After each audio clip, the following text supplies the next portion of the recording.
Alhamdulillahirrabbilalamin. Wassalatu wassalamu ala asrafil anbiya wal mursalin wa ala alihi wa sahbihi ajma'in amma ba'du. Asyhadu an la ilaha illallah wa asyhadu anna Muhammadan abduhu wa rasuluh.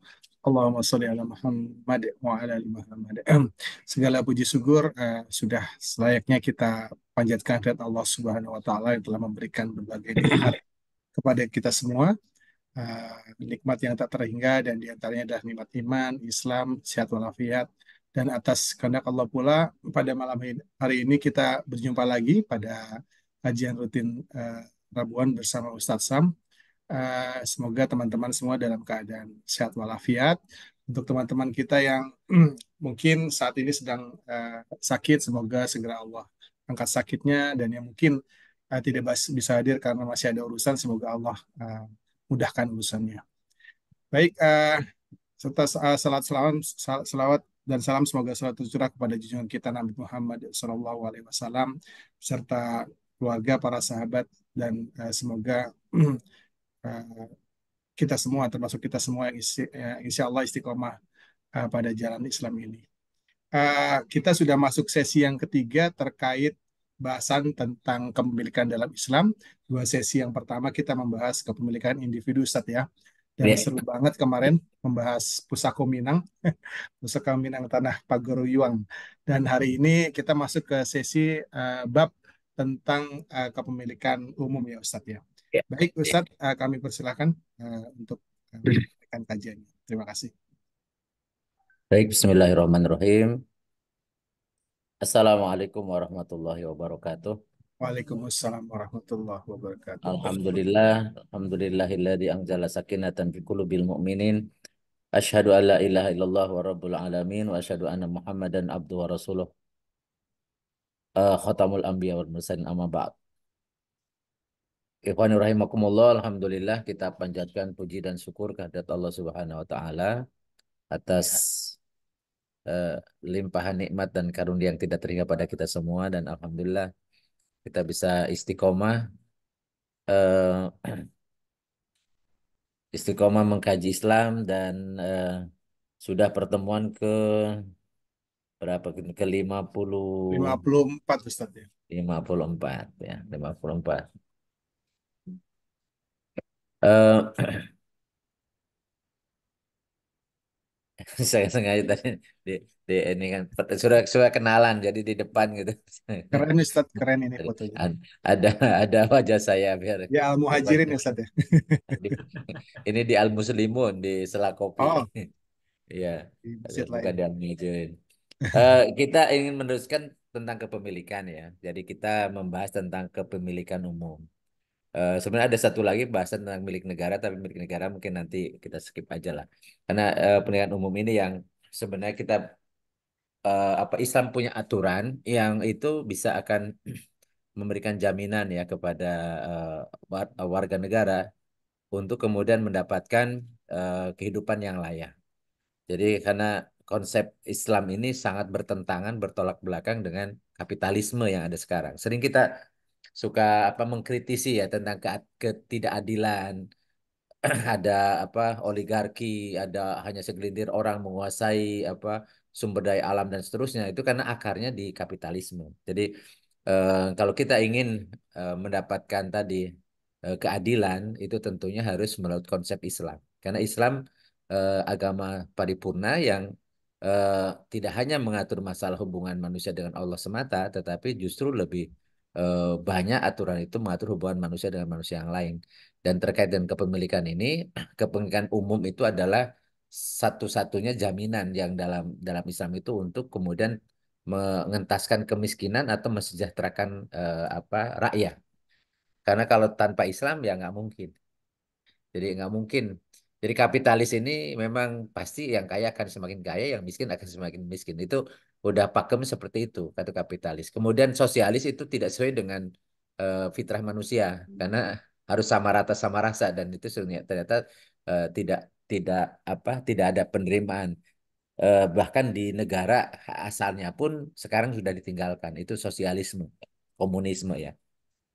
Nah, memang satu-satunya apa yang harapan, dan itu harapan umat umat Muhammad ini ya tentunya Islam ya. Mestinya konsep Islam lah yang akan menjamin apa dengan kepemilikan umum ini akan terjadinya pemerataan, keadilan dan kesejahteraan untuk seluruh warga negara. Contohnya misalnya tentang milik umum ini adalah jalan raya. Kalau kita cerita jalan raya sekarang itu mahal banget. Karena apa? Karena jalan raya sekarang ini justru dikuasai oleh swasta. Jadi harusnya kan jalan raya itu ya memang milik umum gitu sehingga siapapun yang akan memanfaatkan milik umum ya dia bebas gitu. Hanya free karena itu difasilitasi oleh negara. Nah, ini yang dasarnya kita sudah ngulang lagi nih bahwa semua segala sesuatu itu awalnya milik Allah. Sehingga kemudian kita harus mengkritisi bahwa kalau ada orang yang kemudian dengan semena-mena apa, memagari, kemudian bahkan mengklaim ribuan hektar tanah dan seterusnya, ya itu atas izin siapa gitu.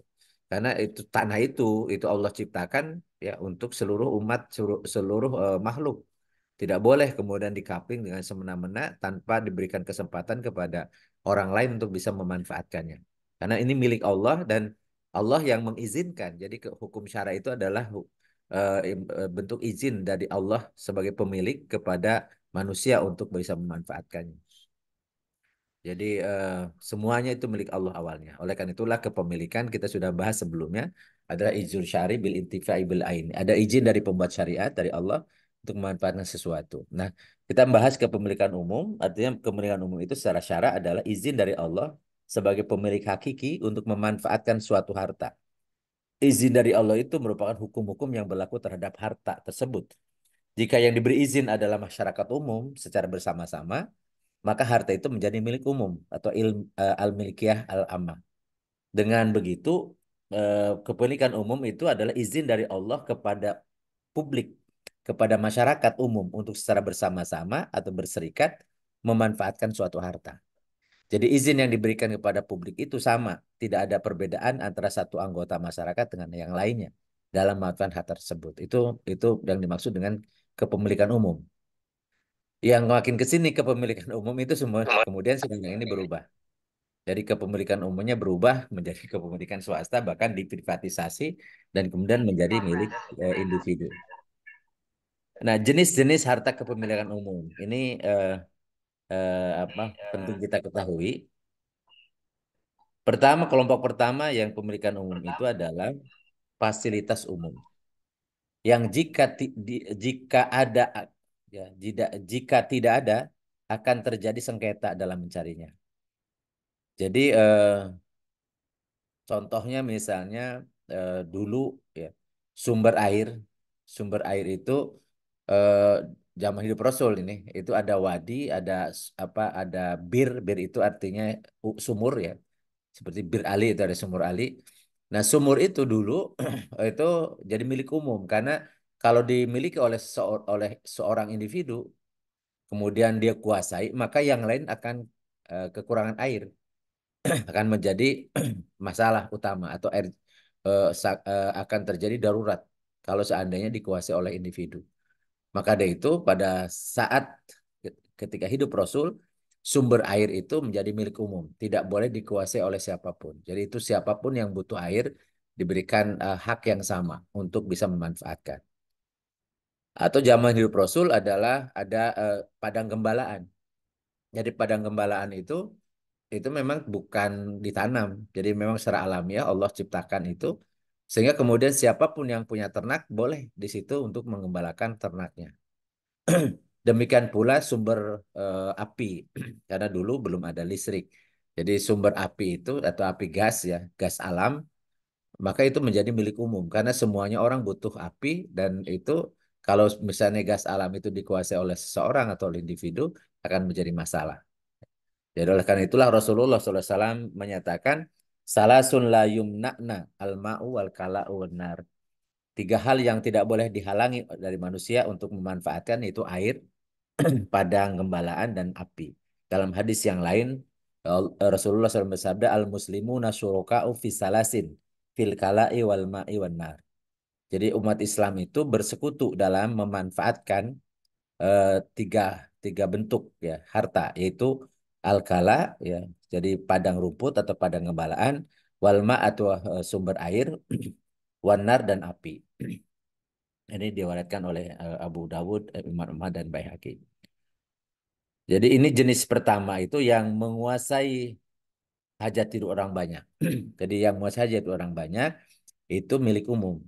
Dan tentunya pengelolaannya nanti dikuasai oleh negara.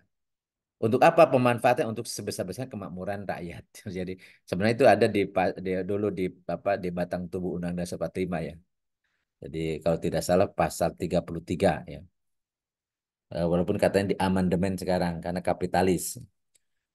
Itu yang pertama, jenis-jenis fasilitas umum yang menguasai hidup orang banyak itu memang harus milik umum dan harus dikuasai nanti oleh negara, dikelola oleh negara. Kemudian yang kedua adalah barang tambang yang depositnya besar. Jadi barang tambang yang depositnya besar itu karena keberadaannya disebutkan dalam sebuah hadis seperti air yang mengalir, maksudnya tidak ada batasnya. Dan kalau itu dikuasai oleh individu, jadi orang yang menguasai itu, padahal Allah ciptakan kan hak kepemilikannya semuanya makhluk itu punya hak itu. Sementara dia tidak ada batasnya, jadi tidak dibatasi. Kalau dikuasai oleh individu, oleh swasta, oleh perorangan, itu kan menjadi ancaman ya bagi masyarakat. Oleh karena itu, Rasulullah SAW pernah memberikan dulu ada sumber garam, jadi garam darat ya. Mungkin dulunya lautan, kemudian setelah mengering, kemudian jadi bukit. Dikira Rasulullah SAW itu hanya terbatas, jadi hanya garam sedikit lah gitu. Maka kemudian Rasulullah memberikan kepada seseorang sahabat untuk dimiliki ya. Jadi kemudian datanglah seseorang yang kemudian menyampaikan apa kondisi tentang garam itu. Jadi Rasulullah SAW ya, wafada ila Rasulullah sallallahu alaihi wasallam fastaqata'ul almilha faqata'alahu falamma anna wala qala rajulun minal majlisi atadri ma qata'ta lahu innama qata'ta lahu alma'ul aid qala fantaza'ahu fataja'ahu minhu. Jadi ia pernah datang, jadi yang meriwayatkan hadis ini ya, itu pernah datang kepada Rasulullah SAW dan meminta diberi tambang garam. Lalu beliau memberikannya. Ketika ia pergi, seorang laki-laki yang ada di masjid itu berkata, tahukah Anda apa yang Anda berikan? Tidak lain adalah Anda memberikan laksana air yang terus-menerus mengalir. Maksudnya garamnya itu tidak ada batasnya. Jadi sebagai tambang garam gitu. Maka lalu Rasulullah bersabda, ya, Rasul menariknya dan dari Abyad bin Hammal. Jadi dari orang yang diberi itu nggak jadi dikasih. Jadi ambil lagi. Itu karena menjadi milik umum. Nah, dasar itulah menjadi penyebab bahwa tambang itu apapun bentuknya, tambang itu dimiliki oleh milik umum. Jadi kuasai nanti oleh negara untuk kemakmuran rakyat. Karena kemanfaatannya untuk umum. Jadi semua yang bernilai ekonomis dan itu seperti tambang yang mengalir. Apakah itu bentuknya emas, batu bara, minyak, dan seterusnya. Semua tambang itu milik umum. Nanti dikelola oleh negara untuk kemakmuran rakyat. Jadi sehingga rakyat harusnya sih menerima dari hasil tambang itu karena mereka bersekutu memiliki itu. Syariat atau Allah Subhanahu wa taala mengizinkan kepada semua rakyat untuk bisa mendapatkan manfaat dari semua milik umum. Nah, kemudian yang berikutnya adalah yang ketiga adalah harta-harta yang memang tabiat pembentukannya menghalangi untuk dimiliki individu karena kemanfaatannya bersifat umum. Jadi kelompok harta seperti ini seperti sungai. Sungai memang Allah ciptakan memang untuk umum. Maka tidak boleh ada sekelompok orang atau individu atau swasta menguasai sungai atau misalnya danau, gitu. Danau atau laut itu, atau selat atau teluk atau jalan umum, ya, jalan umum. Jadi tidak boleh jalan umum kemudian dipagar, kemudian dihalangi orang untuk kemudian lalu lalang di situ. Karena memang ya namanya jalan umum ya memang untuk umum. Semua orang punya hak untuk memanfaatkan. Atau masjid misalnya. Walaupun ada masjid individu ya. Tapi sebenarnya hukum asalnya masjid itu memang untuk sholat ya orang-orang di sekitar itu, untuk jamaah yang ada di sekitar masjid itu. Kemudian sekolah negeri misalnya itu milik umum karena memang dibangun untuk umum, untuk pelayanan publik gitu. Atau rumah sakit negara ya, saya negara, rumah sakit negeri ya, atau lapangan dan seterusnya. Jadi ada harta-harta yang memang dari awal memang itu penggunaannya untuk umum, maka itu dikategorikan sebagai milik umum. Jadi yang seperti ini, yang poin ketiga ini, ya, kalau penguasaan dia diambil alih oleh individu, yang di harta milik umum ini dimiliki oleh individu, akan membahayakan masyarakat dan akan menyebabkan ada eksploitasi atas masyarakat. Jadi masyarakat justru jadikan konsumen dan tergantung. Maka nanti ada pihak yang dia mengendalikan kepentingan orang banyak. Nah, padahal harusnya yang mengendalikan itu yang melayani itu negara, bukan kelompok masyarakat atau bukan swasta atau bukan individu. Jadi menghalangi akses masyarakat mendapatkannya menyebabkan konsentrasi kekayaan hanya terjadi pada segelintir orang dan akan menyebabkan masyarakat tidak akan memberikan manfaat, ya, tidak mendapat manfaat dan hal milik umum dari milik umum ini. Karena itulah maka hukum syaranya hukum milik umum itu haram dikuasai oleh individu atau swasta.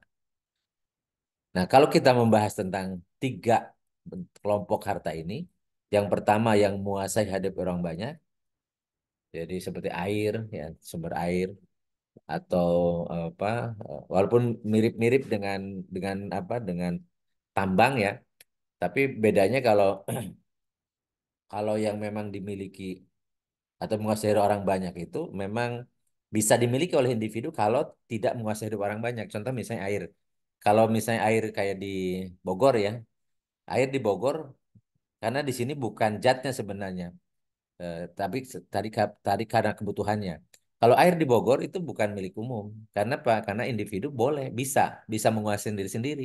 Bahkan sekarang ini masih bisa punya sumur sendiri-sendiri juga bisa di langganan PDAM gitu ya. Jadi nggak boleh sekarang ini misalnya orang mengambil air dari saluran PDAM tetangga misalnya. Kan dianggap air ada hadisnya bahwa air itu milik umum misalnya. Nggak boleh. Karena di Bogor ini beda dengan ketika dulu hidup Rasulullah. Hidup Rasulullah itu dulu air itu ya memang ada sumber mata air yang tidak boleh dikuasai oleh seseorang, oleh individu. Karena kalau dikuasai itu yang lain nggak kebagian. Kalau nggak kebagian akan terjadi jadi darurat, akan menjadi kematian. Jadi kalau kalau airnya, kalau yang pertama ini itu bukan zatnya, tetapi karena kebutuhannya. Tetapi kalau yang jenis yang kedua memang itu zatnya, jadi yang mengalir banyak, yang tambang, bentuk tambang gitu. Buku tambang. Jadi itu memang sudah harus dikuasai oleh negara dan ini berumum. Nah, sementara yang ketiga itu memang dari awal dibentuk memang untuk fasilitas umum. Disebutnya pasum gitu ya. Jadi semua jenis pasum itu memang harus di milik umum dan semua orang di wilayah itu, penduduk di daerah itu berhak untuk memiliki untuk mendapat manfaat. Dan ini hukumnya haram kalau dikuasai oleh individu. Nah, oleh karena itu dalam sistem ekonomi dalam Islam itu kepemilikan itu ada tiga. Yang pertama yang kita sudah bahas kemarin kepemilikan individu, intinya bahwa izin dari Allah untuk kepada seseorang untuk bisa memanfaatkan harta. Jadi izin itu berarti hukum syara. Kalau halal berarti itu diizinkan, kalau haram berarti tidak diizinkan atau dilarang ya. Kemudian kalau milik umum tadi memang nanti pengelolaan oleh negara dan itu sumbernya tadi ada tiga jenis. Ada yang menguasai hadap orang banyak, ada kemudian yang menjadi barang tambang dan yang ketiga yang memang memang disiapkan untuk fasilitas umum. Nah, kemudian ada juga nanti kepemilikan negara. Kepemilikan negara ini untuk operasional negara. Banyak seperti misalnya perusahaan milik negara, kemudian hasil misalnya ada jizya, ada khoroj kalau dalam Islam ya, ada gonimah, ada fa'i, dan seterusnya. Jadi itu nanti milik negara. Dan milik negara itu lebih banyak untuk operasional negara, termasuk dalamnya gaji, ya, gaji pegawai negeri ya, dan seterusnya. Itu dari milik negara. Kalau kepemilikan umum itu untuk fasilitas-fasilitas umum, ya, untuk pelayanan-pelayanan publik yang manfaatnya memang diberikan kepada seluruh rakyat. Jadi tanpa pandang latar belakang, tanpa posisi. Jadi dalam Islam memberikan subsidi kepada rakyat itu sama, baik kaya atau miskin ya punya hak yang sama sebagai warga negara. Jadi bukan berarti yang berhak dapat subsidi itu orang miskin doang, enggak. Orang kaya sebagai warga negara dia layak, dia harus dapat fasilitas juga untuk pelayanan publik gitu. Sehingga bahkan yang non Muslim pun, jadi namanya kafir zimmi itu juga punya hak sebagai warga negara untuk mendapatkan pelayanan umum dari pemilikan dari milik umum atau dari fasilitas umum. Jadi makanya nanti dalam sistem Islam itu apa anggaran negara itu atau APBN itu sumber utamanya yang utama adalah dari milik umum. Dari milik umum. Tadi kan seperti tambang. Itu luar biasa.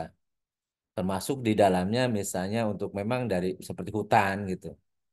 Jadi hutan itu memang untuk sama dengan sungai, sama dengan laut ya. Memang Allah ciptakan memang untuk fasilitas umum untuk beri manfaat kepada umum.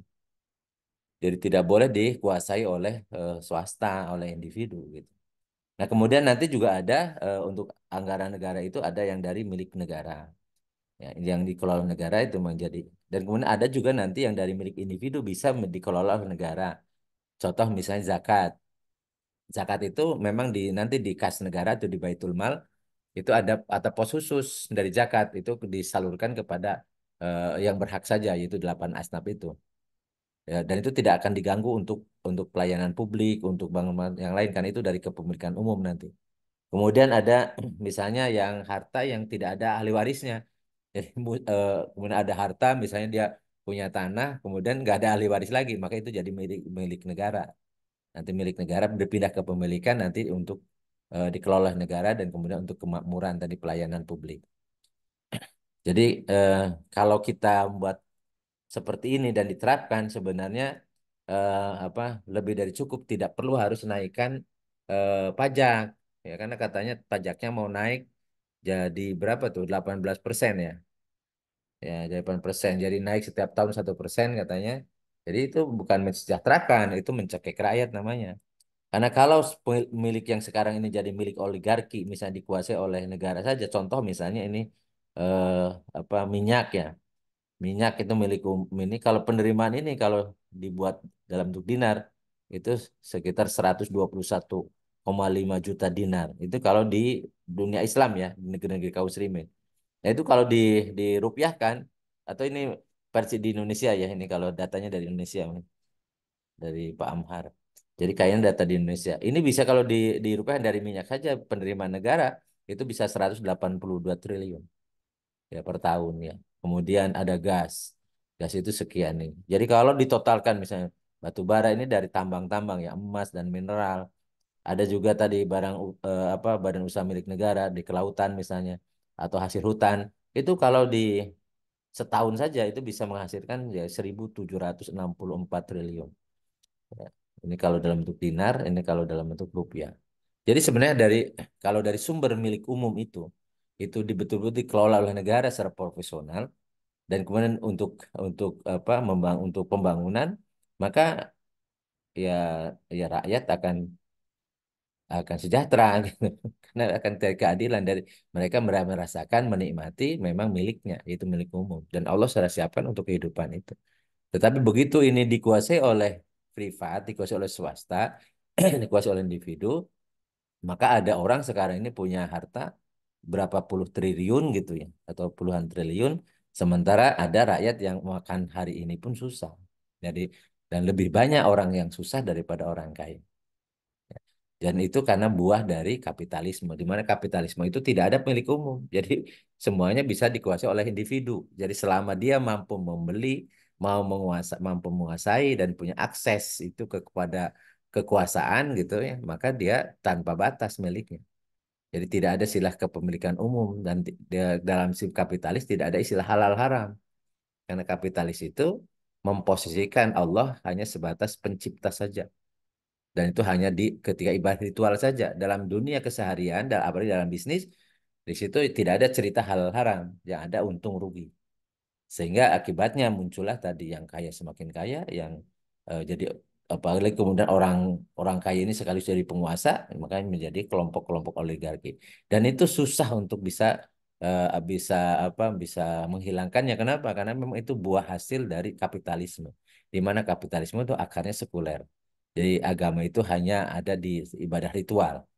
Nah, tentunya tidak pas kalau digunakan dengan Islam karena Islam itu nggak bukan sekuler. Agama Islam itu memang agama yang menyangkut dalam seluruh aspek kehidupan. Jadi kalau kepemilikan umum ini diberlakukan, insya Allah rakyat akan ya sejahtera. Kenapa? Karena di Baitul Mal itu penggunaannya dari pemilik umum yang dominan itu pertama untuk kebutuhan masyarakat, seperti misalnya pendidikan, kesehatan, keamanan itu memang dari milik umum dan itu lebih dari cukup. Tadi bisa dihitung per tahun dari yang dimiliki Indonesia saja bisa 1.700 triliun itu luar biasa. Bisa gratis, pendidikan gratis, kesehatan gratis, keamanan gratis. Tapi kalau kapitalisme nggak mungkin menggratiskan. Makanya pelayanan kesehatan pun sepertinya diringankan, tapi sebenarnya kita berat karena harus bayar untuk BPJS ya. Jadi banyak sebenarnya lebih banyak warga negara yang dia ikut iuran tapi tidak memanfaatkan, tidak karena tidak sakit, akhirnya kemudian tidak dipakai. Sementara ada yang memang cuma iurannya berapa tapi dapat pelayanan juga banyak. Ini seharusnya tidak dalam bentuk ya asuransi, mestinya dalam bentuk tadi subsidi dari kepemilikan umum yang dikelola oleh negara, baik pendidikan, kesehatan ataupun keamanan. Demikian pula yang tentunya untuk menjamin negara itu punya kewajiban menjamin hidup rakyat. Sehingga kebutuhan pokok itu wajib dipenuhi. Ya. Sini misalnya pangan, ya pangan itu tidak boleh nggak ada. Jadi dan itu yang paling utama. Oleh karena itulah maka dari kepemilikan umum ini misalnya untuk juga memberikan makan gratis, ya. Kemudian pakaian bisa pembagian pakaian yang layak pakai. Kemudian bahkan rumah, jadi rumah bisa jadi subsidi rumah atau rumah bikin gratis. Ketika zaman Khalifah Harun Ar-Rasyid menawarkan kepada para pemuda suruh menikah dan negara akan memberikan tadi memfasilitasi dalam bentuk rumah, dibagi kemudian juga apa pemberian yang untuk nafkah mereka. Jadi apa kebutuhan-kebutuhan ini akan terjaga gitu ya. Kemudian membangun industri berat. Ya, ini bentuk kekuatan sebuah negara yang itu dalam industri beratnya, terutama industri militer ya. Jadi kalau anggaran untuk militer itu kuat, maka negara itu menjadi kuat. Jadi untuk senjata dan seterusnya. Jadi dulu makanya ketika Daulah Khilafah ada itu ditakuti banget karena memang apa identitas kekuatan sebuah negara itu dari jumlah pasukan dan juga persenjataan. Kalau dulu zaman hidup Rasul itu dilihat dari kecanggihannya dari apa kekuatannya dari jumlah pasukan kuda ya. Jadi jumlah pasukan kuda itu menjadi identitas. Jadi karena begitu apa wal al adiyat ya al adiyat jadi kuda perang, ya kuda perangnya itu jumlahnya ribuan, itu luar biasa. Karena itu garis terdepan, ya, dan itu apa pendobrak pertama, sehingga itu sangat ditakuti. Nah kalau sekarang mungkin yang paling ditakuti adalah tadi senjata-senjata, ya seperti bom nuklir dan seterusnya, yang sekarang ini sedang digunakan oleh Israel kepada bangsa Palestina. Jadi ya umat Islam memang harus punya seperti itu, dan itu butuh dana besar. Jadi kalau tidak dibiayai dari kepemilikan umum dan kepemilikan negara, susah. Apalagi kemudian dibebankan ke pajak. Jadi ada ditanggung oleh rakyat. Sementara hak rakyat ini, kepemilikan rakyatnya kemudian dikuasai oleh sekelompok orang saja gitu. Yang kaya raya luar biasa. Ini makanya kalau kalau sistem Islam di situ ada Baitul Mal sebenarnya menjadi apa jaminan ya, jaminan untuk kehidupan sejahtera. Kemudian seperti kebutuhan modal untuk usaha bisa negara memberikan pinjaman tanpa riba. Ya, kemudian kebutuhan apa memberikan untuk warga negara yang kurang mampu. Jadi memang ya tadi di ada daulah namanya. Kemudian pelayanan masyarakat dalam kebutuhannya yang itu gratis. Jadi tidak harus bayar. Nah, jadi ini pernah terjadi ketika Islam diterapkan dan insya Allah kalau seandainya diterapkan kembali ini sistem Islam ini, maka tadi ketimpangan itu akan hilang. Kenapa? Karena semua warga negara akan mendapatkan pelayanan atau manfaat dari milik umum. Dan selama ini kalau dikuasai oleh individu, maka yang menguasai harta milik umum ini siap-siap di akhirat akan bertanggung jawab.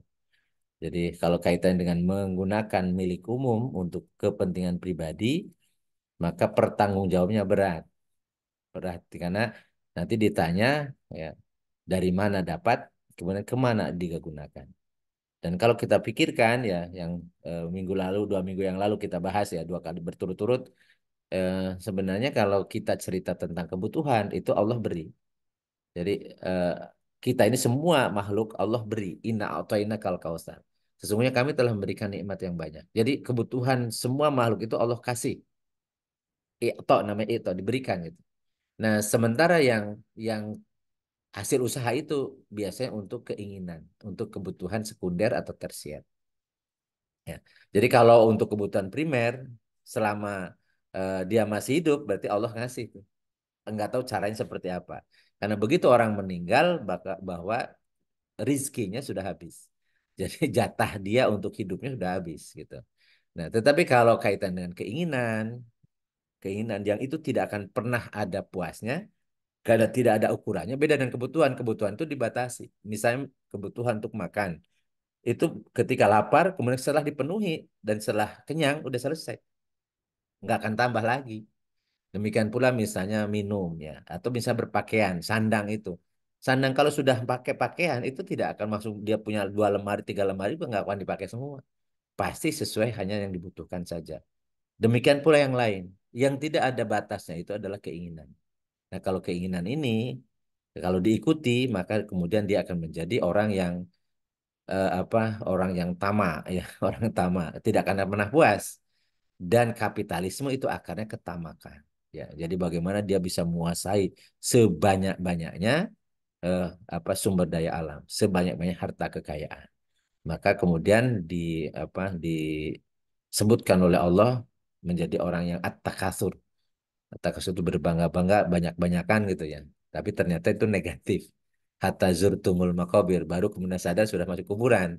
Ternyata yang digunakan itu hanya yang pemberian Allah saja. Sementara yang dia dikatakan dia prestasinya, prestasi dia mengumpul-ngumpul itu dengan kehebatan dan seterusnya, diakui ternyata tidaklah bermanfaat untuk dirinya, bahkan kemudian menjadi beban. Karena semua yang dia akui sebagai miliknya, itu akan ditanya dari mana ke mana.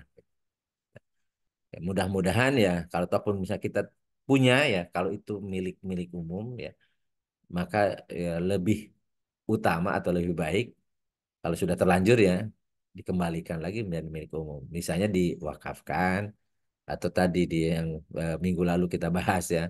Kemudian misalnya kita usahakan manfaatnya diberikan walaupun misalnya fisiknya kita masih miliki ya, masih miliki. Jadi itu boleh.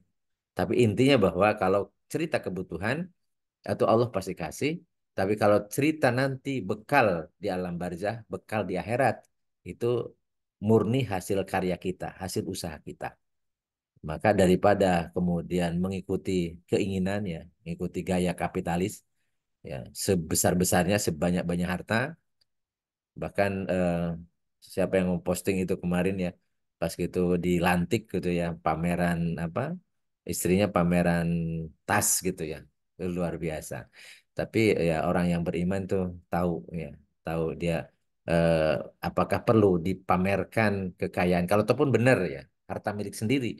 Tapi tidak boleh seorang muslim menyakiti masyarakat banyak ketika masyarakat butuh, kemudian dia malah pameran ya, pameran kekayaannya atau disebut dengan at-takasur tadi, berpoya-poya atau bermegah-megahan, itu hanya untuk memperlihatkan ya dirinya, tapi itu akan menyakiti banyak orang yang sebenarnya bisa jadi yang dia pakai, yang dia gunakan itu sebenarnya hak rakyat, milik rakyat. Jadi kalau ternyata mereka mendapatkannya dengan cara yang tidak benar, ya, yang haram dengan korupsi misalnya, ya dia memamerkan ya harta milik rakyat di depan rakyat yang sedang kelaparan. Jadi dia nanti akan dipermalukan oleh Allah kelak dia memiliki amanah. Naudzubillah summa naudzubillah. Jadi ini yang ingin saya bahas dan mudah-mudahan ya teman-teman bisa ikut menambahkan karena memang ini kalau pelik umum yaitu sekarang ini itu jadi teoritis saja, jadi pengetahuan saja ya. Beda dengan milik pribadi itu memang aplikatif pada kita sebagai pribadi gitu. Tetapi kalau milik umum atau milik negara, mungkin milik negara kita akan tidak bahas khusus ya. Milik umum ini ya hanya jadi kemudian pengetahuan kita. Tetapi kita berharap mudah-mudahan Dan ini janji dari Allah, ketika Islam menjadi rahmatan lil alamin, ya berarti Islam akan diterapkan dan betul-betul rahmat, menjadi kasih sayang bagi seluruh alam. Jadi akan jadi kebaikan kepada manusia ya dimanapun di seluruh penjuru dunia ya, di seluruh permukaan bumi ya, di seluruh alam gitu maksudnya. Nah, kemudian juga bahkan ke lingkungan ya, alam dan sekitarnya itu juga memberikan rahmat kasih sayang karena sistem Islam itu diharamkan untuk merusak, diharamkan untuk membuat membuat kerusakan-kerusakan. La tufsidu fil ardh, nggak boleh membuat kerusakan di muka bumi. Sehingga kalau misalnya Islam diterapkan pasti menjadi rahmatan lil alamin. Menjadi rahmat, menjadi kasih sayang dari Allah kepada seluruh alam. Bukan hanya akan dinikmati oleh muslim saja, tetapi non-muslim pun akan mendapatkan rahmat kasih sayang dari Allah. Walau alam bisawab, ya saya kembalikan ke Mas Arya. Saya stop dulu share-nya. Baik. Assalamualaikum warahmatullahi wabarakatuh. Waalaikumsalam warahmatullahi wabarakatuh. Baik, terima kasih Ustaz Sam atas penyampaian materinya dan tiba saatnya dipersilahkan pada teman-teman yang ingin menyampaikan pertanyaan atau menambahkan atau ada yang ingin didiskusikan dipersilahkan. Boleh langsung atau mau di chat juga boleh. Sudah 21 total ya Ustadz yang bergabung. Ya. Ustadz sebelum yang lain Ustadz mau tanya tentang Hmm. apa namanya antara harta milik umum dan pajak gitu ya. Kalau dalam Hmm. Islam yang tadi mungkin juga Ustadz sudah sampaikan dan saya pahami, pajak tuh sepertinya pilihan terakhir gitu ya Ustadz ya. Ya, betul. Tapi kan hari-hari ini malah justru pajak yang jadi sepertinya jadi sumber lah ya, sumber utama Iya. untuk menggerakkan roda apa negara atau pemerintahan gitu ya. Bahkan apapun dipajakin gitu ya. Kalau di apa eh, karyawan pun sekarang yang dapat misalnya dapat fasilitas kesehatan gitu Ustadz ya. Itu kan ada sekarang ada pajak namanya pajak kenikmatan gitu, pajak natural. Jadi dikasih fasilitas oleh perusahaan itu pun dipajakin juga gitu ya. Jadi semua Iya. dipajakin gitu. Sepertinya kok apa meniadakan bahwa sebenarnya negara ini punya harta milik umum yang dapat dimanfaatkan sebesar-besarnya gitu ya untuk kesehatan Iya. rakyat gitu ya Ustadz ya. Jadi Iya. mohon direfresh lagi Ustadz tentang pajak gitu Iya. dalam Islam, kemudian Iya. bagaimana memanfaatkan harta milik umum itu untuk apa besar-besarnya eh, kesejahteraan rakyat gitu Ustadz ya. Iya. Jadi pajak dalam Islam juga ada. Ya, Pajak, tetapi itu ketika Baitul Mal kosong dan ada kebutuhan urgen seperti menyantuni orang-orang miskin, memberi makan orang-orang miskin. Jadi makan gratis itu sebenarnya bukan program baru gitu ya. Dalam Islam itu ngasih makan gratis kepada rakyat itu memang menjadi tanggung jawab kewajiban karena banyak orang-orang yang ya tadi yang yang cacat, yang lemah, yang tidak mampu mencari nafkah dan seterusnya itu memang dikuasai oleh negara ya kan dilindungi dipelihara di apa di ya memang dilayani oleh negara dan itulah kehadiran negara kan seperti itu dan sebenarnya dulu makanya dulu apa pasal-pasal di Batang Tubuh Undang-Undang 45 sebenarnya sebagian itu ya sebagian ya tidak semuanya ngambil dari Islam dari ajaran Islam yang itu di amandemen ketika kapitalis yang dominan luar biasa di parlemen ya nah kemudian itu hal-hal yang kaitan dengan keberpihakan kepada orang-orang lemah, orang-orang rakyat jelata ini kemudian kemudian sedikit demi sedikit dihapus. Ya, sehingga sekarang ini ya sadis-sadisan aja gitu ya. Jadi muncul orang-orang yang memang sangat-sangat rakus karena memang sistemnya mahal ya, bermodalnya besar sehingga harus kembali. Jadi hitung-hitungnya sekarang ini di politik pun bisnis. Jadi ceritanya hmm. tentang bisnis, sehingga ya ada untung-untungan. Jadi kalau ataupun misalnya ada orang yang hari ini kemudian dipakai pakai rompi, bukannya rompi oranye ya, rompinya rompi merah muda ya.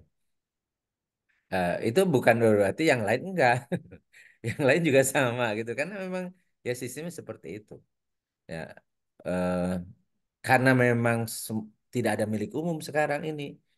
Bahkan milik negara pun yang BUMN itu kemudian diprivatisasi, artinya dijualin semua, sehingga kemudian ya negara tidak bisa mengelola dirinya sendiri, apalagi kemudian memberikan pelayanan kepada masyarakat. Oleh karena itulah maka kemudian mereka membeban kepada siapa? Karena APBN itu kalau bisa membangun harus ada APBN-nya. Sementara APBN dari yang harusnya Ya, paling besar dari milik umum ya, harusnya dari milik umum, dari milik negara nggak ada. Sekarang jadi milik individu semua. Sehingga kemudian mau tidak mau harus dibebankanlah ke pajak. Nah, jadi dalam Islam itu pajak itu ketika dari milik umum, dari milik negara kosong kosong. Padahal ada yang wajib, yang urgen, yang nggak bisa berhenti. Karena nggak mungkin berhenti makan orang-orang miskin. Nggak mungkin juga misalnya dia sedang jihad nih, sedang berperang, berkecamuk, tidak boleh berhenti. Ya, berhenti karena berhenti akan dimudorot kan gitu. Jadi kalah misalnya. Maka seperti ini misalnya hal-hal yang wajib untuk dipenuhi maka diambillah pajak. Tapi pajak itu sifatnya temporari ketika Baitul Mal kosong untuk pemenuhan kebutuhan yang emergensi itu, yang urgent itu, dan dikenakan kepada orang yang kaya saja. Jadi udah memang sementara waktu dan diambil dari orang-orang kaya saja. Kan nggak mungkin kalau orang miskin tuh nggak mungkin. Jangankan untuk bayar pajak, untuk makan sendiri pun susah. Harusnya malah disubsidi oleh negara, bukan malah mensubsidi negara. Ini kan kebalik kan, ya. Kan kebalik gitu. Jadi eh, dan sementara kalau kapitalis justru orang-orang kaya enak karena mereka punya produk biasanya. Jadi mereka punya produk. Sehingga ketika mereka dikenain pajak besar, pajak itu dia bagikan kepada konsumen. Jadi dibebankan ke produknya. Sehingga mereka malah dengan kenaikan pajak dia malah untung. Karena dia semakin tinggi pajaknya, dia akan menaikkan harga produk-produknya. Sementara produknya bisa apa di eh, menjadi kebutuhan pokok bagi rakyat, bagi masyarakat, kayak walaupun mahal harus tetap dibeli, harus dikonsumsi. Ya kemudian dia mensubsidi. Jadi rakyat ini mensubsidi pajak bagi orang-orang kaya. Sementara orang kaya justru menikmati dia menguasai ya harta yang luar biasa. Walaupun kemudian kita kalau berpikir jernih gitu, uang banyak itu sama triliun itu buat apa? Jadi kalau kita orang banyak yang menguasai misalnya lahan ya ribuan hektar, terus buat apa coba? Kan kalau misalnya ini ada kaya, emangnya orang kaya itu makannya berubah gitu ya, yang dia nikmati berubah. Ternyata enggak. Orang-orang kaya itu makannya ternyata malah lebih sedikit daripada orang miskin. Saya lihat tuh ya, ada kuli-kuli bangunan itu makannya banyak. Bisa 2 piring penuh itu nasinya. Kemudian bisa ini luar biasa. Sementara ada orang kaya makan itu dipakai ada resep dari dokter. Kemudian ini kan ini nggak sehat, itu nggak sehat. Jadi luar biasa sedikit banget gitu ya. Padahal dia kaya gitu, kaya. Terus pakai baju nih, pakai baju saya lihat yang kaya miskin bajunya cuma satu yang dipakai, cuma rangkap sama kepan dalam doang. Yang beda cuma harga doang, cuma merek doang. Tapi sebenarnya kan kita tidak menggunakan merek sebenarnya. Yang digunakan fungsinya kan gitu. yes. Ya, fungsinya. Jadi jadi kasihan sebenarnya. Ya, kasihan nih orang-orang yang terus mengejar-ngejar harta ya, nemu-nemu harta, kasihan. Karena itu semua dia tidak akan menikmatinya karena yang dinikmati itu yang telah dijatahkan oleh Allah saja. Itu rezekinya gitu. Itu yang dinikmati. Makanya Rasulullah SAW mengatakan ya Ibnu Adam malah kamin malika ilama akal tafaat taita wa mat labis tafa ablaita wa mal tasodak tafa abkaita. Wahai anak Adam tidak ada dari apa yang kau miliki itu sebagai rezekimu kecuali yang kau makan jadi kotoran, yang kau pakai jadi sampah dan yang engkau sedekahkan itu yang kekal. Yang kekal. Jadi orang tertipu dengan dunia, dia saldonya sampai triliunan, kemudian setelah itu meninggal malah jadi beban dia. Di Hmm. dunianya nikmatinya sama aja. Bahkan saya lihat lebih bahagia orang miskin. Bukan miskin ya, maksudnya rakyat jelata ya, rakyat jelata. Lebih bahagia orang rakyat jelata. Karena miskin itu mungkin ya sangat ini ya, sangat. Karena biasa miskin susah gitu ya. Tapi rakyat itu jauh kondisi seperti Ya, sekarang nih, rakyat itu lebih lebih santai, lebih bahagia ketimbang para pejabat. Para pejabat itu bagaimana mempertahankan jabatan, ya, bagaimana memenangkan kompetisi dan seterusnya. Jadi pusing hidupnya. Begitu kemudian mau menikmati dikiranya bahagia, ternyata malah jadi tersangka, masuk penjara. Ini gimana? Belum lagi nanti di akhirat di alam barzah kena sanksi karena diperiksa munkar nakir nggak bisa jawab. Kemudian berikut di akhirat lagi. Begitu ditimbang amalannya lebih banyak dosanya daripada pahalanya, masuk neraka. Ya, syukur-syukur kalau tidak kholidina fiha abada. Nah, kalau seandainya kholidina gimana? Dan seterusnya. Jadi memang banyak orang yang tertipu dengan harta dan kapitalisme memang mencanangkan bahwa kebahagiaan itu ada di penguasaan sumber daya yang itu sama sekali tidak benar adanya. Kebahagiaan ternyata bukan terletak di banyaknya harta, tetapi justru di semakin kita memposisikan sebagai hamba bagi Sang Pencipta, disitulah letak bahagia. Insya Allah. Mudah-mudahan apa ya yang tadi di ini kan ditanyakan kaitan dengan pajak ya. Ya memang sulit sekarang ini walaupun janji-janji akan gratis itu kan janji waktu program. Begitu Pak Jadi ini kan dari mana nanti hartanya? Nggak mungkin punya harta sendiri. Udah mah kemarin waktu waktu pemilihan itu keluar dana besar kan, sudah punya jabatan, masa kemudian akan apa harta dia dihabiskan juga untuk rakyat kan enggak. Jadi bagaimana caranya supaya program-program dia jalan ya mau tidak mau dia naikkanlah pajak. Karena dalam kapitalisme satu-satunya untuk bisa pembangunan itu adalah dari pajak. Ya. Sementara pajaknya pun ternyata bocor juga. Jadi udah pajak kemudian banyak yang bocor lagi dipakai juga. Jadi ya ya sulit lah ya kondisi seperti sekarang. Makanya kita berharap mudah-mudahan ya mudah-mudahan kesadaran bersama karena mayoritas kita ini Muslim ya, bawa sistem Islam gitu. Bukan hanya milih orang gitu loh. Ya karena kalau milih orang sistemnya sama yang seperti ini ya akan sama seperti ini terus gitu. Jadi hanya berbeda orangnya aja. Cuman punya berharap kalau orangnya takwa mudah-mudahan tidak serakus ya orang-orang yang rakus gitu ya. Mudah-mudahan. Tapi kalau sistemnya ya memang sistemnya menghasilkan seperti itu. Itulah kapitalis. Walau alam bisawab. Baik, makasih Ustaz. Silahkan teman-teman. Ini ada Kang Ibad, udah lama nggak hadir, Kang Ibadur Rahman. Iya, Kang Ibad sehat ya Kang Ibad. Ini saya jurusan sama saya. Itu ya. Jadi di HPT, di HPT. Udah Daniel tadi sudah kayaknya udah siap ya. Udah siap dengan Kok pertanyaan kayaknya udah Daniel. kok kok, kok menghilang itu? Yang lain Gak silahkan. apa-apa, nggak apa-apa melanjutkan yang itu harta pusako juga nggak apa-apa. Kalau masih. Karena ya dari awal tadi saya sampaikan ya bahas milik umum itu sebenarnya kita bahas untuk pengetahuan aja. Hmm, Karena dalam aplikasi ya tergantung sistem. Karena kan milik umum kan dari sistem ya. Memang kalau beda dengan milik individu. Milik individu itu sistemnya apapun ya karena kita yang punya wewenang. Jadi kita benar salahnya itu memang terkait dengan apa yang kita miliki kan gitu ya. Memang pasti ramai kalau milik individu, tapi kalau milik umum ini, saya memang sengaja memang ini sebagai pengetahuan bahwa mudah-mudahan kita punya harapan kita masih hidup gitu ya, kemudian sistem Islam diterapkan, iya. sistem Islam diterapkan sehingga kemudian kesejahteraan tadi kepahri mahloh jinawi itu bukan hanya teori gitu. Jadi apa baldatun toyibatun warbun gofur itu bukan hanya teori, tapi kalau kita melihat sistem sekarang ini makin lama makin ruwet makin makin juwet kata orang Sunda bilang jadi juwet masih ruwet gitu ya.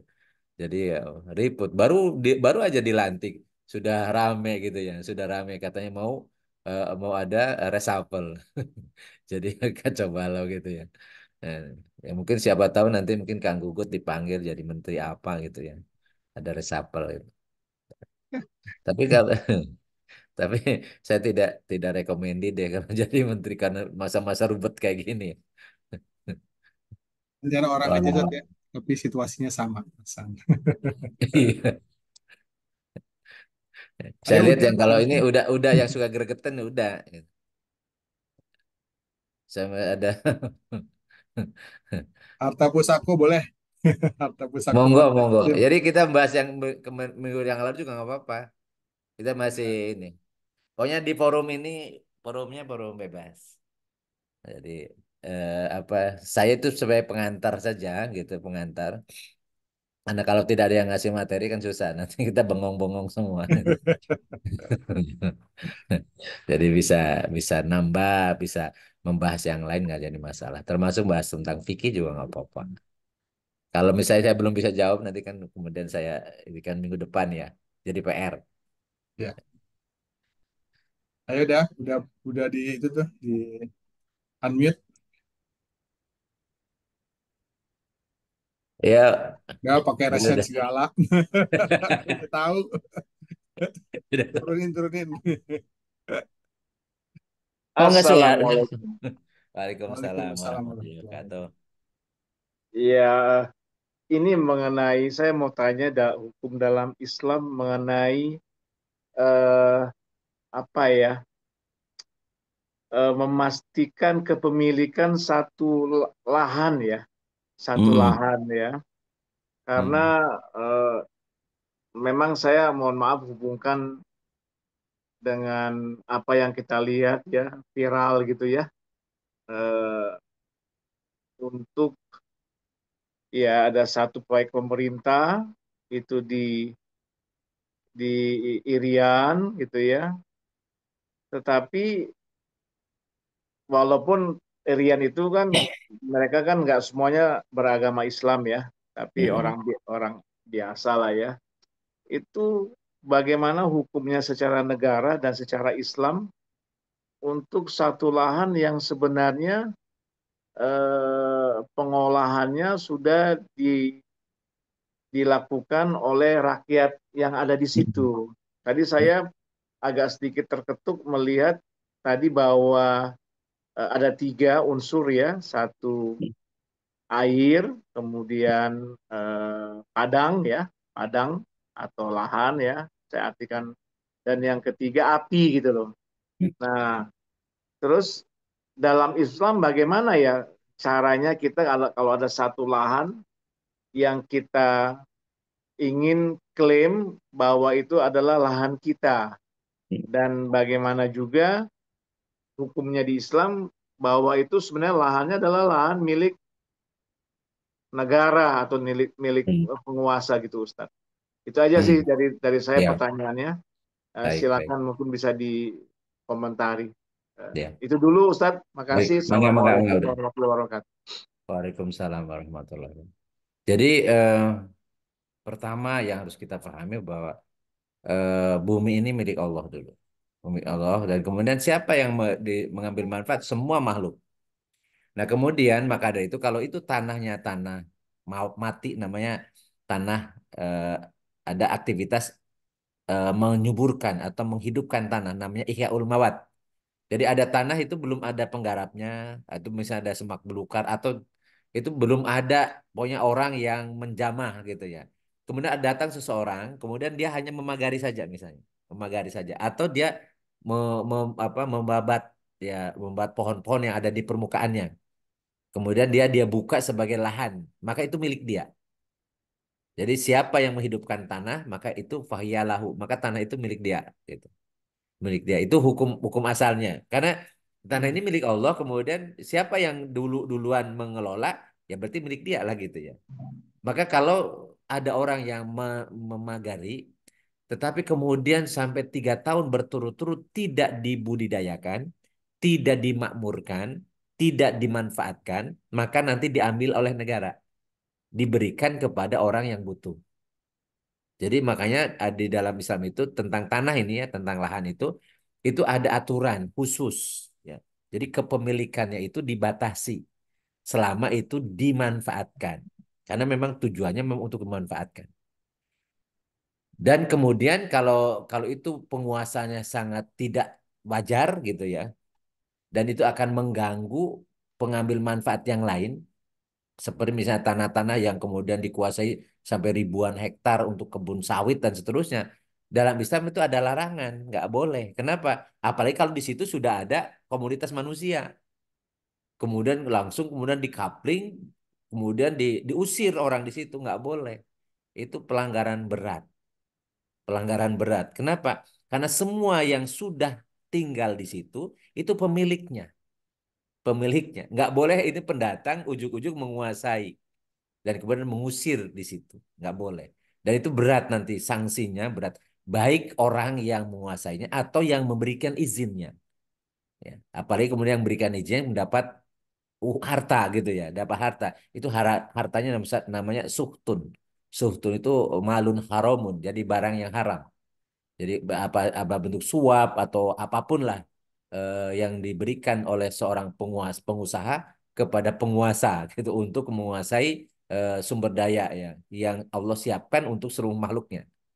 Jadi itu hal yang berat sanksinya. Mungkin di dunia dia tidak ada ini karena dia punya uang, dia punya punya hubungan dengan para penguasa, aman-aman ya. Tapi ingat, hidup di dunia mah sebentar. Yang berat itu kan sesudah di dunia gitu loh. Bagi orang beriman kan tahu itu sanksi di alam, mulai di alam barzah ada siksa kubur. Dan kalau ngeri cerita tentang menguasai apa tanah ya, tanah yang bukan haknya itu nanti di alam kubur pun akan menjadi menyiksanya ya, menyiksanya dengan macam-macam gitu ya. Jadi gambaran itu luar biasa. Belum lagi nanti di akhirat. Di akhirat ini bumi ini dikalungkan gitu ya. Jadi orang-orang yang mengambil harta, terutama lahan ya, lahan dengan tidak benar, itu kemanapun dia pergi di akhirat itu akan dipikulkan. Yang sekarang ini nggak logis gitu. Misalnya ribuan hektar, jadi dipikul ya, dibawa kemanapun dia. Jadi berat luar biasa. Pada waktu di dunia dia cuma kebanggaan doang, dia juga tidak dapat manfaat itu. Jadi orang-orang yang mengklaim yang ya perusahaannya sampai ribuan hektar, yang dia pakai nggak banyak, yang dia ambil tuh nggak banyak. Sementara kalau dia tidak menguasai sampai ribuan hektar pun, itu yang dimanfaatkan oleh dia sama juga sebenarnya. Dia cuma aku-akuan aja gitu, aku-akuan saja. Dan itu ternyata nanti berakibat yang luar biasa. Ya, jadi makanya ya saya itu menghimbau ke teman-teman, nah, ya di saldonya jangan terlalu banyak lah. Kemudian ya tadi apa lahan-lahan itu ya yang sudah dikapling itu ribuan hektar di dibalikin aja diserahkan ke rakyat gitu loh di ini ya. Kalau ada yang punya maksud saya kan siapa tahu di Zoom itu ya di apa di forum kita juga ada yang kaya banget gitu ya. Ya, supaya tidak berat maksud saya ya. Jadi kalau sana misalnya sekarang yang kemarin kita bahas ya, misalnya punya mobil sampai 4 gitu. Padahal yang dibutuhkan cuma satu, yang tiganya dihibahkan, dihadiahkan atau dijual, kemudian disumbangkan ke pesantren macam-macam. Itu lebih ini kan itu akan kekal, akan nemenin kita gitu. Daripada dijadikan tadi apa eh, apa namanya koleksi gitu ya. Cuma bisa punya rumah berapa itu ini kan dijual di hasilnya di ini atau diwakafkan gitu dan seterusnya karena ya rugi kita hanya mengakui banyak di dunia tapi menjadi sengsara di akhiratnya. Jadi itu al-hakumut takasur. Jadi surat at-takasur itu surat yang memang apa eh, me- mencela ya, mencela orang-orang yang banyak-banyak harta, numpuk-numpuk harta. Jadi al-hakumut takasur. Jadi bermegah-megahan, berpoya-poya, berbanyak-banyakan itu mencelakakan mereka. Hatta zurtumul makabir sampai mereka ada di kuburan. Begitu di kuburan dia teriak-teriak karena harta yang dia capek kumpulkan itu ditinggalin sama dia. Yang dibawa ternyata cuma kain kafan doang. Sama aja antara apa antara rakyat jelata atau bahkan orang miskin sekalipun ternyata yang dibawa kain kafan sama dengan orang kaya. Cuma kuburannya 2 kali 1 juga sama gitu. Ya.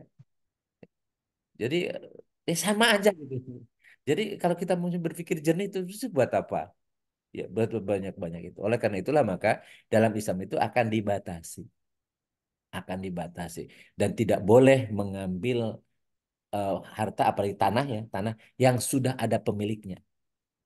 Siapa yang pemiliknya itu? Siapa yang datang duluan kemudian dia membabat hutan itu, kemudian dia jadikan kebun atau dia jadikan pemukiman, maka dialah pemiliknya. Tidak boleh ada satupun pihak yang mengambil alih lagi. Ya, karena siapa yang datang menghidupkan tanah mati, maka itu milik dia. Izin dari Allah, pencipta semua, ya, termasuk pemilik pemilik lahan itu, pemilik bumi ini ya itu mengizinkan. Jadi siapa yang datang belakangan, kemudian dia mengambil, kecuali kalau dia transaksi jual beli. Tapi ingat jual beli pun harus beridho wal ikhtiar. Harus keriduan kedua belah pihak. Itu baru sah jual belinya. Bukan jual beli terpaksa. Ya, jual beli terpaksa dikasihlah ganti rugi. Jadi bukan ganti untung. Ya, ganti rugi itu berarti bukan jual beli. Itu pemaksaan gitu. Ya, kalau ganti untung ceritanya beda gitu. Hari jadi untung oke, senang dia. Sehingga dia bisa pindah, bisa beli yang lebih baik gitu kan. Tapi kalau ganti rugi, ya merugikan, nggak boleh. Itu zolim namanya. Wallahu a'lam bishawab. Jazakallahu khairan Ustadz. Enggak apa. Pertanyaan dari masalah pusako lagi dicari-cari nih. Ya, sementara kayaknya sudah semua nih. Iya, yang jelas harta pusako itu jangan sampai habis pemiliknya atau apa pemiliknya nggak jelas ya. Karena harta itu harus ada pemiliknya. Jadi kalau tidak ada pemiliknya pribadi maka milik negara. Dan negara itu kalau milik negara itu boleh diberikan kepada rakyat. Namanya itaudaulah. Jadi dulu waktu Khulafaur Rasyidin itu Khulafaur Rasyidin ya dari diajarin oleh Rasul itu senang berbagi. Makanya Rasulullah ketika ada Bilal Al-Muzani namanya minta tanah ke Rasul. Dia untuk bikin rumah sama untuk bertani, bercocok tanam katanya. Kata Rasulullah silahkan ambil. Mana luasnya? Suruh lari aja kudanya. Lu lari, suruh lari kudanya. Di mana berhenti itu batasnya. Seneng banget ya. Jadi luas banget tuh. Nah, begitu ternyata dia cuma minta doang. Luas segitu, nggak diamanfaatkan apa-apa. Ketika masa Khalifah Abu Bakar As-Siddiq, itu dia dianggurkan aja. Tapi karena belum 3 tahun sama Abu Bakar nggak ditegur. Begitu datang ke pemimpinan Umar bin Khattab, dipanggillah Bilal Al-Muzani. Kata Umar bin Khattab, Rasul itu ngasih tanah padamu itu untuk kamu makmurkan, untuk kamu manfaatkan, untuk kamu gunakan, bukan untuk ditelantarkan dan kemudian menghalangi orang lain untuk memanfaatkan. Maka ambil sesuai dengan kebutuhan kamu. Nah, tapi Bilal bin Muzani katanya, aku demi Allah aku tidak akan mengembalikan apa yang telah Rasulullah berikan. Marah Umar bin Khattab, marah Umar bin Khattab. Jadi dikiranya dikiranya tadi itu sah gitu. Maka kemudian dengan tegas, maka ambil yang bisa kamu atau kamu upahkan, nyuruh orang lain biayai gitu. Ternyata dia tetap bersikuku itu artinya diambillah tanah itu oleh negara. Kemudian dibagi-bagikan oleh Umar kepada orang-orang di sekitar situ yang membutuhkan tanah. Dan dia tidak bisa berkutik apa-apa karena taat kepada Amir itu wajib. Taat kepada Amir itu wajib. Begitu kemudian melawan khalifah, jadi hukumannya serius kan gitu. Hukumnya serius jadi sanksi, apalagi Umar bin Khattab pada saat itu. Dan ini menunjukkan bahwa larangan menelantarkan tanah itu apa larangannya haram, nggak boleh. Nggak boleh kita punya lahan, punya tanah dipagerin doang, tidak memberi manfaat, ya, tidak memanfaatkan, tidak memberi manfaat, bahkan mencegah orang untuk memanfaatkan. Itu nggak boleh. Karena tanah itu semuanya milik Allah. Jadi kalau dia tidak sanggup untuk memanfaatkannya, dikembalikan. Dikembalikan ke negara. Nanti negara yang membagikan kepada rakyat. Ini saya mau tanya lagi Ustadz. Ini Boleh, Mangga. menarik ya yang disampaikan Ustadz itu ya. Nggak, saya hanya bertanya lucu-lucuan aja sih ya, nih ya. Saya kurang Hmm. ngerti banget. Saya pernah mendengar bahwa hal ini yang terjadi di Sampit dulu Ustadz. Jadi mohon maaf bagi yang kebetulan berasal dari Madura ya.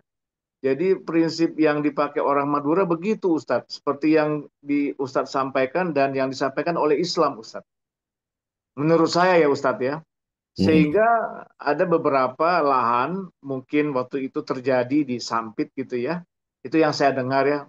Mohon maaf kalau saya salah. Itu mungkin menurut pendapat dari pihak satu etnis ya kita sebut aja Madura itu belum diolah Ustadz. Jadi Hmm. mereka datang ke Kalimantan Tengah itu diolah oleh mereka gitu loh. Ya, Hmm. akhirnya setelah ada peristiwa apa terjadilah kerusuhan ya, akhirnya diusir gitu loh Ustadz. Karena Hmm. dianggap Hmm. mengelola lahan yang milik rakyat. Nah, katakanlah yang disampaikan rakyat itu benar ya. Nah, Hmm. bagaimana nih Ustadz menandakan bahwa itu miliknya mereka, sedangkan satu sisi Ustadz bilang kalau nggak dikelola itu harus diserahkan ke negara gitu loh. Jadi ada kemungkinan satu satu kumpulan orang mempunyai pendapat yang sama dengan Ustadz, dengan Islam, langsung dikelola Ustadz, karena tidak ada tanda-tanda bahwa itu sekian-sekian tahun dimiliki oleh satu satu etnis gitu kan, dan tidak ada bukti sedang dikelola Ustadz. Atau ada Hmm. tanda gitu loh. Bagaimana Ustadz kalau boleh Iya. mengambil contoh dari kasus Sampit ini Ustadz? Iya. Itu yang terjadi antara itu kan bentrok waktu itu kan dengan Iya. penduduk asli ya dengan Hmm. kaum Madura ya akhirnya diusir Hmm. gitu loh. Itu yang Iya. saya dengar. Iya.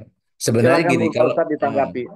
iya, kalau yang terjadi pada jadi sering gesekan dengan penduduk lokal itu sebenarnya pasti ada aktor yang punya kepentingan. Sebenarnya ya.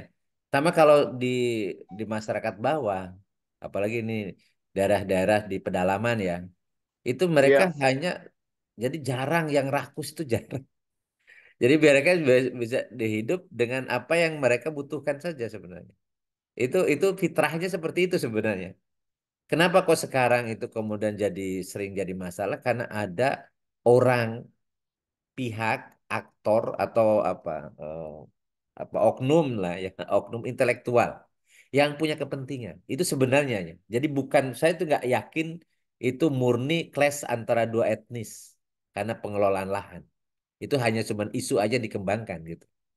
Karena apa kan tanah di situ luas banget, luas banget itu ya. Justru sekarang itu yang jadi masalah ketika ada perusahaan-perusahaan, ada korporasi, kemudian mengklaim karena sudah dapat izin dari penguasa gitu ya. Padahal di situ ada komunitas manusia yang mereka secara legal, secara hukum syara dan hukum negara bahkan gitu ya, itu menjadi pemiliknya. Udah turun temurun gitu ya. Bagaimana mungkin orang seperti itu kemudian diusir dari miliknya? Itu yang terjadi sekarang sering jadi masalah. Bahkan ada kebun sawit itu milik rakyat karena ada di kawasan yang dikuasai oleh pendatang yang notabene dia oligarki gitu ya. Kemudian kemudian suruh dibabat atau diklaim milik perusahaan. Padahal mereka tidak nanam, yang nanamnya itu rakyat itu. Sampai seperti itu kezolimannya. Jadi memang kalau manusia itu dibiarkan mengikuti kerakusan ya, mengikuti hawa nafsunya, itu jauh lebih jahat daripada binatang buas sekalipun gitu. Itu luar biasa. Makanya kapitalis itu memang nggak layak. Kapitalis itu nggak layak untuk ngatur manusia sebenarnya. Jadi karena tadi sebuas-buasnya harimau itu tidak akan memangsa anaknya gitu ya. Tapi kalau manusia kan anaknya juga bisa dimangsa, saudaranya, ibunya, bapaknya, dan seterusnya kan. Itu karena tadi kalau misalnya hawa nafsu diikuti. Nah, oleh karena itulah sebenarnya yang kasus-kasus dulu itu kasus gesekan antar etnis macam-macam itu saya yakin bukan murni karena memang merasa ini tanahnya dijajah atau dijarah. Karena orang-orang pendatang juga tahu. Bahkan dulu pada zaman Soeharto itu transmigran itu dan yang berhasil biasanya yang dari Jawa ya, dari Jawa. Itu luar biasa dan sekarang misalnya daerah-daerah itu yang maju dan misalnya pertaniannya itu ternyata saya ketemunya itu di orang yang berbahasa Jawa. Jadi misalnya di daerah yang sekarang jadi IKN ya, Penajam Pasar Utara. Saya ke sana itu ternyata petani kelapa, petani kakao dan bahkan para pegawainya di Pemda itu ngomongnya bahasa Jawa. Begitu saya tanya kenapa, justru mereka yang survive di sana bisa mengelola lahan itu seperti itu. Saya ke Manokwari juga cerita tentang tadi mengunjungi petani-petani. Petani kakao di situ ada. Nah, ternyata bukan penduduk lokal. Itu juga berbahasanya Jawa atau Bugis. Ada dua dua etnis yang kemudian dia survive di situ mengelola lahan. Demikian pula di tempat-tempat lain, apalagi kalau di Lampung mah udah memang karena isinya memang itu etnis Jawa lebih banyaknya kan, atau ada Sunda juga. Saya ketemu sama kelompok tani Sunda gitu. Artinya eh, kalau itu clash dengan penduduk lokal kayaknya enggak. Penduduk lokal itu biasanya ya cuman mengklaim, tapi juga dia ya hanya sesuai kemampuan mereka saja gitu. Tidak akan mungkin mengkapling gitu sampai ribuan hektar dan seterusnya. Ternyata kelas itu juga ada oknum yang memang punya kepentingan di situ, mengeksploitasi, kemudian di situ ada potensi sengketa, kemudian dimunculkan akhirnya terjadilah persengketaan. Dan ternyata begitu oknum yang bersangkutan itu tidak lagi memprovokasi, ternyata damai lagi dan hidup berdampingan lagi kan itu ya. Jadi itu yang terjadi. Ya mudah-mudahan sih ya mudah-mudahan ini tidak bertahan lama. Ini karena oligarki ini ya tadi buah hasil hasil dari kapitalisme itu pasti oligarki. Karena akan terjadi apa ya? mutualisme. Jadi saling menguntungkan antara penguasa dengan pengusaha. Bahkan sekarang ini menjelma pengusahanya sekaligus menjadi penguasa. Karena siapa yang punya uang, dia yang kemudian dapat jabatan. Ya. Masalah pinter atau tidak, pengalaman itu hal yang lain. Jadi tidak ngaruh. Ya, karena mereka bilang yang penting saya punya kekuasaan, orang-orang pinter saya bisa bayar. Ya kan karena saya bisa menggaji orang-orang pinter. Jadi nggak usah capek-capek kuliah, nggak usah capek-capek ini ya. Saya cukup jadi pejabat saja. Biarlah nanti orang-orang kuliahan jadi staf khusus saya, staf ahli saya, yang saya bisa kemudian suruh-suruh mereka. Yang terjadi seperti itu, itulah kapitalis. Ya. Jadi kapan orang-orang berilmu berharga? Kalau Islam diterapkan. Pasti. Karena Islam itu pasti yarfa'ullahu alladina amanu minkum walladina utul ilma darajat. Allah akan mengangkat derajat ya orang-orang beriman dari kalian dan orang-orang yang punya ilmu beberapa tingkat derajat. Makanya kalau kita ingin mulia, mulia dan mulianya betul-betul karena ilmunya, karena akhlaknya, ya, yaitu dalam Islam saja. Dalam kapitalis, orang yang akhlaknya jelek, nggak yang penting punya duit, dia bisa jadi pejabat. Dan tadi orang yang tadinya akhlaknya baik pun begitu dikasih duit bisa bisa berubah jadi penjahat. Jadi itu dalam kapitalis karena intinya siapa punya source, siapa punya sumber daya, dia yang akan bisa berkuasa. Ya, dan kondisinya sampai sekarang seperti itu. Ya harus bersabar. Jadi udah harus bersabar ya. Tapi saya menyarankan udah kalau punya banyak apa tanah di wakaf-wakafan ya udah Tanah di pusako, wakaf. tanah pusako. Tanah pusaka, tanah pusaka. Iya, saya ada rumah kecil, mau rencanakan di wakaf, sudah mengikuti anjuran Ustadz. Saya atur anak saya yang di luar datang ke sini, kita ngobrol. Nah, Kan kata Ustadz kan harus diobrolkan, diomongkan ke iya, anak gitu ya. iya Sudah, betul, betul, sudah, betul, sudah, betul. sudah, Iya, sudah biar semuanya. biar hartanya dibawa mati, biar Iya, hartanya Jadi jadi bawah. penolong, biar hartanya jadi bekal gitu loh. iya, karena itu Jangan kan harta, bagaimanapun kan menjadi warisan ke anak ya. Tapi kan kita betul. kan mau kita wakafkan, jadi harus ada, Bicarakan dulu, harus dia tahu dan dia juga bisa menerima itu gitu kan. betul, betul, betul, Hmm. betul. Jangan jadi masalah. Iya, Nah, dan tadi sempet tuh saya sama sama apa sama Faki ngobrol-ngobrol sedikit tentang anak gitu kan, tentang anak saya sama Faki, tentang hmm. juga saya ngomong begini mengenai warisan, kayaknya beliau juga ilmu agamanya lumayan ya. Tahu dia mengenai warisan. Anaknya Om sudah nikah Om? Belum. Wah iya, kalau anak saya berpulang, saya punya hak itu. Betul Om. Makanya Om juga ketemu tuh sama anak Om. Kalau kamu berpulang, silakan kamu wasiatkan hartamu. Tidak perlu buat Hmm. papa, buat papa. Karena Hmm. yang papa tahu dari ustadznya papa itu harus diomongkan. Karena papa masih punya hak terhadap hartamu kalau kamu belum menikah di saat kamu Hmm. dipanggil gitu loh. Iya. Oh gitu Hmm. ya Pak? Iya sudah, silakan kamu wasiatkan buat siapa hartamu. Walaupun Oh, gitu-gitu kan dia kan sudah punya harta tuh kecil-kecilan kan. iya, iyalah. Oh kata Iya. Pak anaknya, kata Faki, betul tuh Om katanya. Wah, Om dapat sekian persen Om katanya. Wah asik. Mukanya agak beda ya sama Ustadz ya.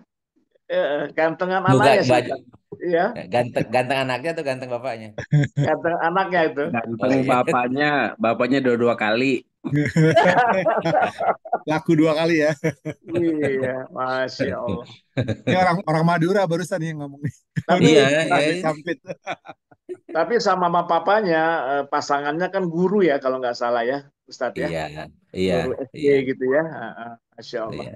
Iya, Nah, anak saya juga Fakih itu guru istrinya. iya itu yang saya mau bilang, sama dengan Guru. papannya, pasangannya Iya, guru gitu kan. guru, iya, Di bawah. iya. Mm-mm. Hmm, Masya Allah, tabarakallah. iya. Dan itu besan saya juga angkatan 26 di MP. Oh, Pak Agus siapa? Agus Wahenda. Oh, iya Wahenda. kenal saya. Tanya saya juga kenal Nah, tuh. si Agusnya. Iya, itu apa? Apa mertuanya Paki. Dan itu Oh, berarti dianya MP, mertua MP Keluarga juga MP ya. kayaknya. Mantap banget. pokoknya Luar pokoknya biasa. dunia ini sempit, muter-muter ke situ. Iya, oke, Masya Allah. Iya. Terima kasih disupport, disupport. Terima kasih banyak. Iya, Jadi karena itulah, kemarin kemarin dia lagi itulah, jenuh iya, banget. menyimpang dari yang kita bicarakan itu apa ya, the power of silaturahmi ya. Siapa yang Iya. nyangka ada seorang anak duduk di samping saya, anak dari ustadz saya, gitu kan. Kemudian anak MP, Mm-mm. ya, Mertuanya MP. mertuanya yang lebih lucu lagi, mama terusannya itu, saya bilang mama terusan kamu itu istri dari dosen pembimbing saya. Ah, om, anak bimbingnya dari Pak Suroso ya? Iya, saya bilang. Ya itu. Kocak deh. Kocak. Itu rupanya di kompleknya Ustadz itu juga ada Prof. Asep ya. Iya, iya, iya. Sekarang jadi RW, Pak RW. Prof. Arif Gitu. ada juga enggak ya? Prof. Asep juga ya? Prof Asep sama siapa sama Hmm. ya Prof Sutrisno. Asep Pak itu Yang Sutrisno ya. TTA bukan, teknik tanah dan air bukan? Iya. iya, iya. Hmm. Oh iya.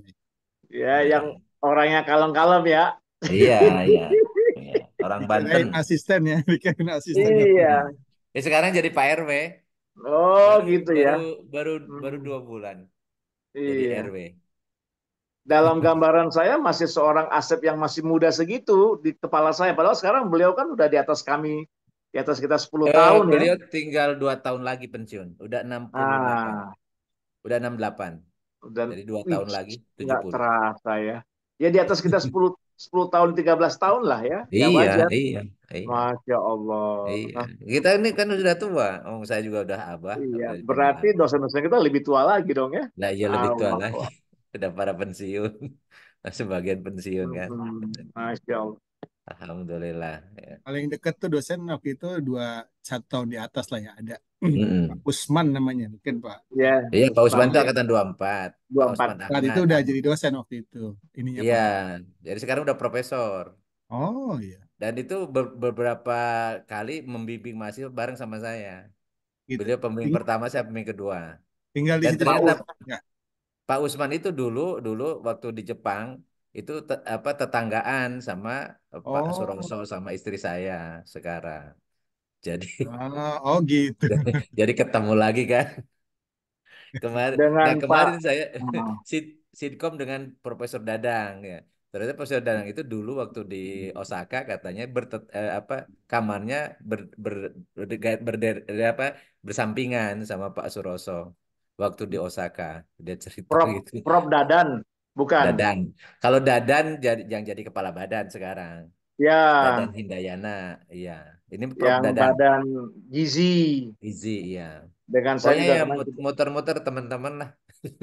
Iya, Masya Allah. Jadi Masya jadi Allah. dekat. Hmm. Ya begitulah dunia gitu ya. Jadi kita akan Iya. ketemu lagi dengan ininya, dengan Hmm. itu itu kayaknya Kang Iwan juga tuh udah muncul. Iya. Rupanya Iwan ini dari ini ya, TIN ya, Wan ya? Iya, Saya TN. baru ngeh gitu loh. Jadi temennya siapa tadi Ustaz yang ketemu? Sri siapa tadi? Sri. Oh Sri Yuliani, Sri Maka, Yuliani, kenal ya? Kang Yuli, Iwan. makanya Yuli. mukanya familiar gitu loh. Iya, family. Masya Allah. udah lama nggak ketemu. Udah itu ya di BRIN juga kebetulan. Kemarin bareng sama saya jadi pembimbing Brinnya dulu mahasiswa di S3 apa Ustaz? Kalau Ustaz kan di itu apa? Di Sukabumi APT. itu kalau itu Balainya. balainya. Saya guru di Sri. Balai Tanaman Rempah dan industri Bukan, industri maksudnya yang Sri Mulia apa Sri itu itu tadi? pasca panen, pasca panen. Oh, Balai Besar pasca panen. Balai Besar Pasir Panjang. Dulu kantornya di Iya. Ahmad Yani ya? Di itu di Cikomo, Oh, dulu pas di Cikomo. mulai kerja kayaknya Jadi di Ahmad Yani mungkin pindah ya? iya, mungkin dulu PSM mungkin ya. Dari Mhm. sosial ekonomi. Oh iya betul. Ya. Jadi kalau saya juga pindah berapa kali kan dulu di Balitan jadi Balit Bio, kemudian Balitan jadi itu jadi Balitro, Balitri apa sekarang Simanggu, di Simanggu, Cimanggu ya. Balitro di situ. Iya. Ya, ya. Jadi sekarang berubah lagi, ketemu lagi sama teman-teman lama saya dulu. Ya. Baik ya, jadi Ya insya Ustadz, Allah udah jam minggu depan kita masuk. ketemu lagi. Ya, Kalau ada pesan materi boleh ya. Jadi tadi ya saya mau Ustadz. membahas tentang kepemilikan negara, tapi itu karena ya hanya aja pengetahuan saja, termasuk sekarang kepemilikan umum ya. Mudah-mudahan akan terrealisasi jika Islam diterapkan kan itu ya. Jadi Amin. pengetahuan kita Hmm. ya. Tapi kalau pemilikan pribadi kita bisa banyak hal yang kita bisa bahas ya. Karena kasus-kasus itu menyangkut kita sendiri ya. Tapi kayaknya nanti minggu depan silakan kalau misalnya ada yang perlu dibahas khusus. Tapi nanti kalau belum ada yang pesan materi nanti akan saya sampaikan sebelum sebelum dimulai Ya, ya. silakan teman-teman yang mau ini titip materi Ustadz Iya, ya. Bisa langsung ke Ustadz juga ya. Ya, boleh. silakan dipilih, tapi kalau saya boleh minta, kalau bisa juga ada yang ke arah fikih, Ustadz. Ya, Iya, iya, karena itu kalau kita kaji dalam itu menarik, Ustadz. iya. Kadang-kadang ada hal Jadi yang kita tidak sadari, kita iya, agak kurang tepat dalam implementasi hariannya iya. gitu loh ya. Bahkan gini-gini, bahkan fikih yang pertama dan utama dan akan ditanya pertama itu kan sholat ya. Ya. Padahal kita ini saya nggak tahu nih. Kita Hmm. ini pernah belajar khusus tentang sholat atau tidak? Dan ketika belajar itu pernah nggak ada evaluasi? Baik. Istilah kita kan Hmm. proses belajar itu kan harusnya ada Hmm. evaluasi ini benar atau salah. Kemudian ada ini. Baik. Kayaknya kita ini nggak tahu dulu belajarnya. Kadang-kadang ada yang belajarnya dulu nggak sengaja ikut-ikutan saja. Hmm. Ada yang Baik. sengaja memang di pesantren dan seterusnya. Maka dari itu ya nggak apa-apa. Jadi kalau kita membahas tentang fikih Hmm. ibadah ya Baik. dari mulai tentang ini, walaupun kita sudah pernah tuh, walaupun itu Baik. misalnya hukum-hukum taklifi, Hmm. hukum-hukum Hmm. wad'i ya yang kita sudah bahas sebelumnya. Tapi Hmm. itu bisa Hmm. dirinci lagi. Di hukum wad'i Hmm. itu ada syarat, ada rukun gitu ya. Ada Baik. sah, ada batal gitu, ada azimah, ada rusoh. Itu yang belum kita secara detail gitu ya. Insya Allah Hmm. kalau itu mungkin kita bisa membahas lagi fikih Hmm. ibadah ya.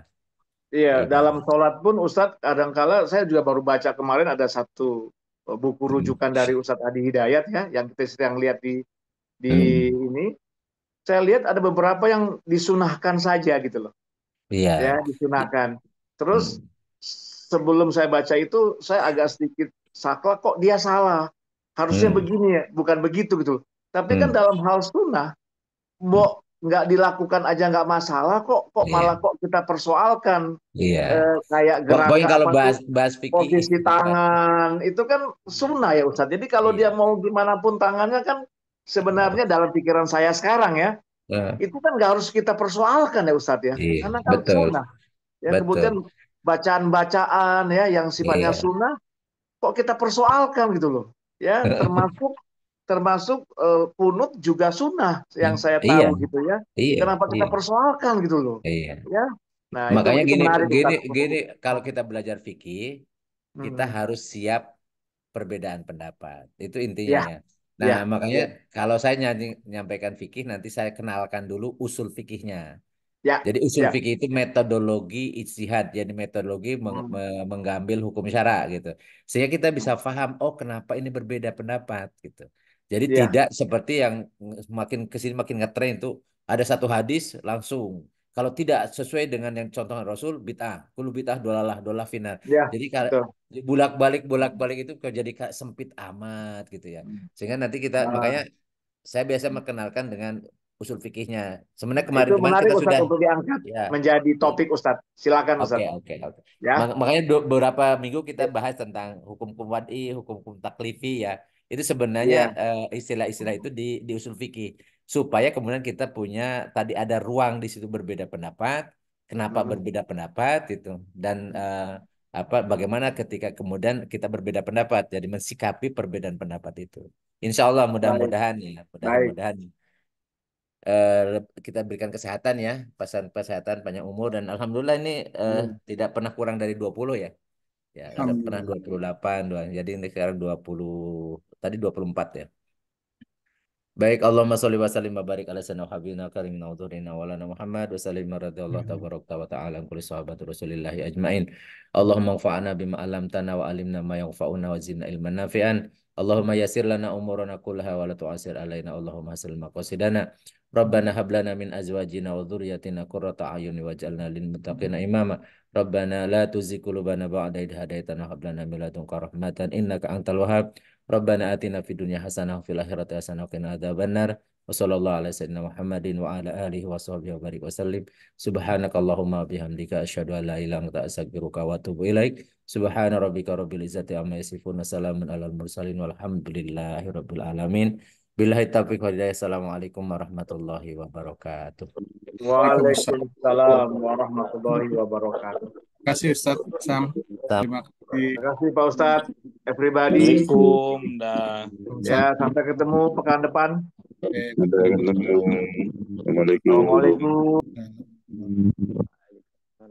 Waalaikumsalam warahmatullahi wabarakatuh. Amin. Izin. Assalamualaikum.